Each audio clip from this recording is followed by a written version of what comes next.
हम सब ने कभी ना कभी न्यूटन के लॉज ऑफ मोशंस के बारे में या तो सुना होगा या तो पढ़ा होगा, और मॉडर्न फिजिक्स की इन लॉज ऑफ मोशंस के बिना कल्पना करना भी संभव नहीं। लेकिन क्या आपने कभी ऋषि कणाद का नाम सुना, या किसी ऐसे टर्म के बारे में सुना हो, ऋषि कणाद्स लॉ ऑफ मोशन? नहीं सुना ना, ना ही सुनेंगे, और शायद हमारी आने वाली जनरेशन्स भी इन ऋषि के बारे में, ऋषि कणाद के बारे में जानेंगी तक नहीं। दरअसल न्यूटन ने लॉज ऑफ मोशन सर्वप्रथम 1687 में अपनी बुक प्रिंसिपिया में पब्लिश किए थे, लेकिन यही गति के नियम ऋषि कणाद ने 620 में अपने ग्रंथ वैशेषिक दर्शन में बताए हैं, वो भी न्यूटन से लगभग 2000 साल पहले। तो क्या न्यूटन ने ऋषि कणाद के वैशेषिक दर्शन से ये गति के नियम चुराए हैं? चलिए कंपैरिजन करते हैं न्यूटन के लॉज ऑफ मोशन और ऋषि कणाद के गति के नियमों में। Newton's first law of motion, an object at rest remains at rest if in motion remains in motion at a constant velocity unless acted on by a net external force. इसका मतलब यदि कोई वस्तु स्थिर अवस्था में है तो वह स्थिर रहेगी, और यदि कोई वस्तु गतिमान अवस्था में है तो वो गतिमान अवस्था में ही रहेगी जब तक उस पर कोई बाहरी बल न लगाया जाए।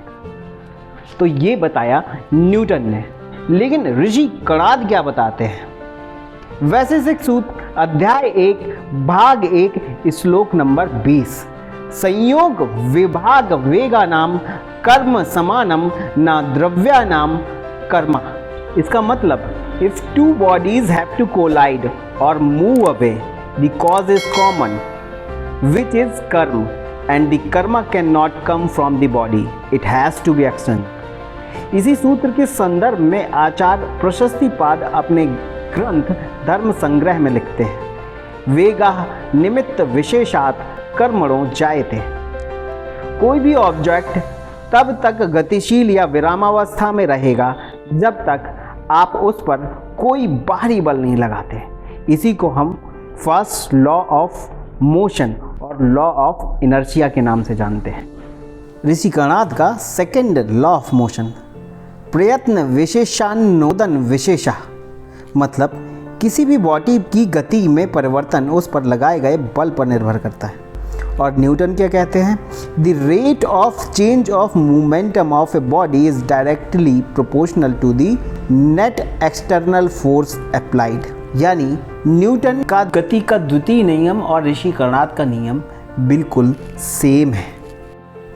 ऋषि कणाद का गति का तीसरा नियम, कार्य विरोधी कर्म, हर प्रकार के कार्य के विरोध में कर्म होता है, यानी हर प्रकार के कार्य की कोई ना कोई प्रतिक्रिया होती है। इसको समझाते हुए आचार्य प्रशस्तिपाद लिखते हैं, वेगा संयोग विशेष विरोधी, यानी हर प्रकार के कार्य का कोई ना कोई इक्वल और अपोजिट रिएक्शन होता है, और यही न्यूटन के गति का तीसरा नियम कहता है। तो आप अब बताएं कि गति के नियम चुराए गए हैं या फिर न्यूटन ने प्रतिपादित किए।